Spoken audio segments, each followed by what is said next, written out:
iniwan ang isyong ito para po sa ating lahat. Wala po tayong mapapala kung maninira tayo ng ating kapwa. Maaaring maging iba ang pananaw ng iba sa taong iyong sinisiraan, pero siyang nalilitaw ang katotohanan at lalabas na ikaw ang katawa-tawa dahil nagsisinungaling ka. Dito malalaman mo kung sino ang tunay na dakila at sino ang tunay na baliw. Huwag din sana nating sayangin ang pagkakaibigan na dahil lamang sa higit, ganti at galit. At huwag ipagpalit din ang matamis na samahan ng mahabang panahon sa problema pwede namang pag-usapan at solusyonan.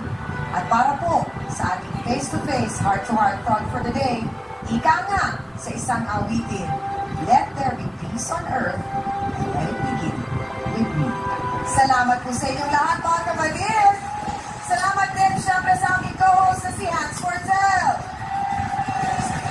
sa Dance Squad, sa UP1 at B2, sa ating trio taga-payo, sa ating espesyal na bisita na si Dr. Carl Balita, sa ultimate reviewer at director ng Carl Balita Review Center. Maraming salamat po for being such a blessing sa ating mga bisita at sa ating mga sausawera. Salamat din po at syempre sa ating apat na bisita na nagbahagi po ng tiwala na ibahagi ang kanilang tunay at totoong kwento at ako papaulit po natin sa darating na bagong taon ang kanilang kwento ng buhay. And speaking of New Year, pakaabangan ang isang malaking pasabog ng nag-iisang talakserye sa buong mundo, isang pagbabago na siya na dadagundong at gugulat sa hapon ng Pilipinas. Ilang tutok na lang yan, mga kapatid.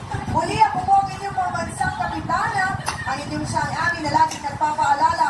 Ang problema, pwede mong tawanan, pero hindi mo yan dapat talikuran. Kaya kung may problema ka, harapin mo, pag-usapan natin yan. Para po sa inyo to, mga kapatid, Happy New Year po! At magkita-kita po tayo sa 2012!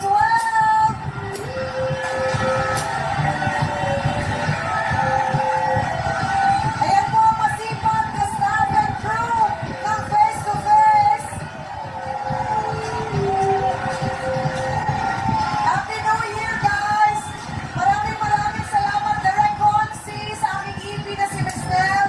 PMI, maraming salamat, Sir Percy, Mami Eileen, to everybody na staff and crew ng Face to Face. Salamat sa masaya at makabuluhang 2011 at magkikita-kita pa rin po tayo next year dito pa rin sa nag-iisang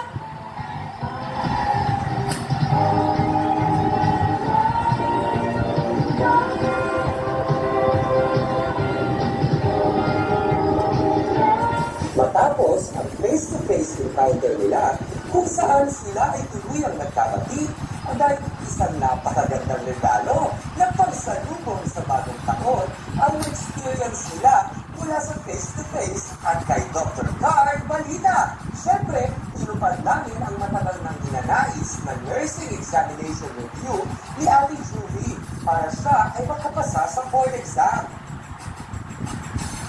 Pagkatapos ng one-on-one teaching with Dr. Carl Balita, bonggang-bonggang facial ang first time na naranasan nila Ate Julie, Juanita at Bimbin sa Life Spa Center.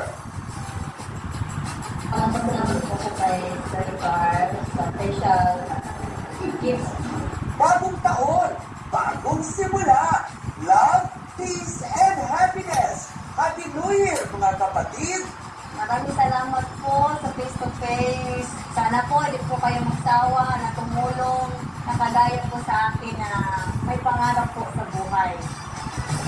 Bonggang pasabog ang unang episode, isang lalaking di umano'y nasa straight na relasyon, sumali pala dati sa pageant ng asosasyon. Nakalaban ko po siya sa listing. Ang ginamit pa po niya pangalan ni Lisa X. Sali siya ng I am what I am. Pero kanya, nag-sleep siya. Yung sila pinala siya. Ready ka ba? Hindi po. Tignan mo, mas maganda ka sa asawa mo. Sino to? Sino to? Oh, sino yung nasa litrato? Sa kauna-unahang pagkakataon, magiging saksi ang isang mahiwagang aso. Charles, sino ang aso nito? Hindi ko po alam. Ano naman kaya ang intrigang dala nito?